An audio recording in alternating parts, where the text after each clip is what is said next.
grab my food. But to you, not true. Oh my God! Hey everybody, it's B-Diz the Rockstar, part of SuperObvious. In this video, I'm talking to you about a bunch of news and my feedback on what's been going on in WWE. Please like and share the video, comment below, and subscribe to the channel for more content. Let's go. I haven't made a wrestling video on my channel since The Fiend lost the Universal Championship super quick to Goldberg's whack ass.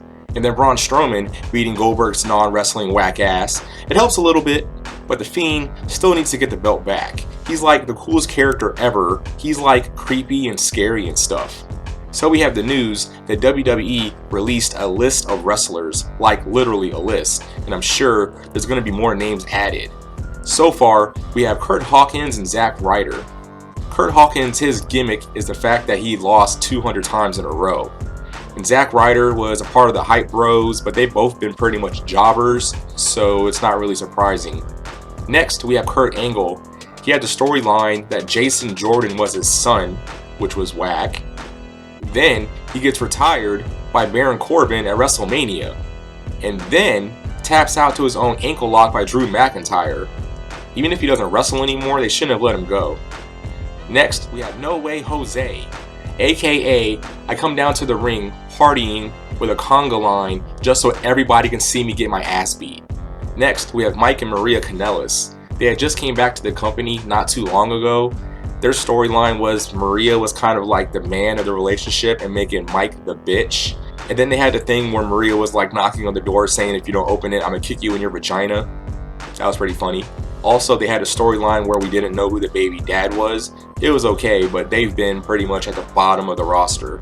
Next, we have EC3. In NXT, he was really popular. He's one of the wrestlers that come to the main brands and just vanishes because we don't see him anymore. Next, we have Sarah Logan. She just wrestled Shayna Baszler on this week's episode of Raw, where she got her ass beat really bad, really quick, and looks like she's injured because Shayna did the whole like stepping on your elbow while you're on the ground, and Sarah Logan was like crying. So she just wrestled and now she's gone. Next, we have Rowan. When he was in the Bludgeon Brothers, I thought it was really good. When he was being the Muscle with Daniel Bryan, when they were doing their whole like recycle, save the world, and this the world that's in it kind of gimmick, he was cool. After that, him having the cage, which after months we didn't really care what was even in it anymore. It went on for like months after that and was like the sorriest reveal almost like ever.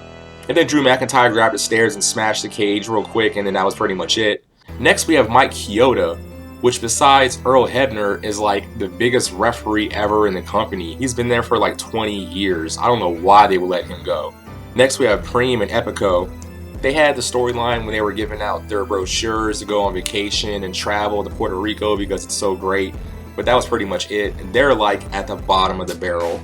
Next, we have Aiden English. When he was with Rusev Day, his entrances and singing and stuff and rapping while singing, I thought it was great. And then he was doing commentary at 205 Live. I don't even know how I know that because I've watched like 205 Live since the new year started. Next, we have Eric Young. He was the leader of Sanity on NXT. Nikki Cross went to the main brands, has been doing good. Killian Dane is still in NXT. He kind of just had a new repackaged gimmick. He's doing pretty good. Next, we have Heath Slater. His whole I Got Kids gimmick was really cool for a couple of months. And then he was tag teaming with Rhino. But besides that, man, he's just been around. He's really down on the card. Next, we have Drake Maverick. He was the manager for the Authors of Pain. He was also a major part of the 24/7 championship and storyline. I don't know why they let him go. And I just saw on NXT, they're still showing him in the bracket for the new Cruiserweight Championship tournament. That's crazy. It's like they're doing the whole Roman Reigns thing, like when he's not going to be there, but they're making it still seem like he is. And then we have Luke Gallows and Karl Anderson, the Good Brothers. I don't know why they would let them go. They were just in the Boneyard match with AJ Styles and Undertaker at WrestleMania. And the club, or the OC, they were like the best faction in the company. I don't know why they're gone. That's crazy. So now AJ Styles is going to be there by himself. So yeah, that's everyone that's being released so far. I think Luke Gallows, Karl Anderson, Drake Maverick, debatably Aiden English, and then the referee Mike Keota. And then Kurt Angle, I don't know why they would choose those people to let go over other ones. Next, we're going to talk about the empty arenas.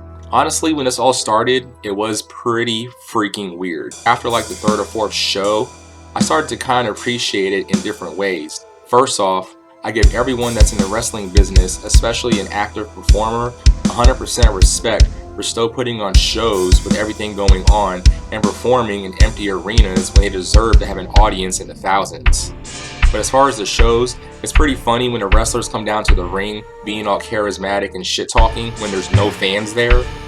I think the promos for the most part is kind of weird because you get no reaction from the fans, so when they're saying something really important and it should get a big response, you never know because there's no fans there. The in-ring action, it was kind of hard to get used to at first, but I feel it's different but not bad. And since there's no crowd, you hear them talking shit to each other a lot more, so it makes it more intense when you start seeing someone getting beat up while they're getting shit talked to them. And then the moves, that's probably the best thing about the empty arenas because there's no crowd noise. So when people get hit with like chops or super kicks, drop kicks, clotheslines, or even stuff like suplexes and power bombs, or if someone jumps off the top rope and splashes them, you can like really hear that shit. Oh, and the last thing I want to talk about is Jerry Lawler. I think we should get rid of him like yesterday. He's been getting in a lot of trouble from saying certain things on commentary, which honestly his commentary isn't even really that great anymore. I think that Tom Phillips and Byron Saxton are doing fine. They don't need Jerry Lawler there. We don't need a three-man team.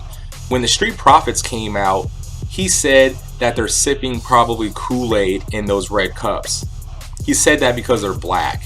And then Akira Tozawa did a running senton splash, and Jerry Lawler called it the ramen noodle moonsault. It wasn't a moonsault because moonsault you do a backflip, and the guy didn't do a backflip, so it's not a moonsault. So I just think they just need to let him go. They should let him go and bring Kurt Angle back, or let Jerry Lawler go and then bring anyone else back that was released. Yeah, they should do that. But yeah, guys, that's the video. Please like and share, comment below, let me know what you think about the people that have been released from the company. Who do you think might get released next? Because there's probably going to be more. Like, I feel like they're going to keep a hold on their main like mid, upper roster, and then almost everyone below that, they might be gone, and it's going to be really crazy. Also, check out my Twitch. I got my gaming set back up, so look up SuperObvious, and I will be on there gaming, also talking to you guys and giving you news and updates of what's going on. So subscribe to the channel, and I'll see you guys in the next one. Totally for sure.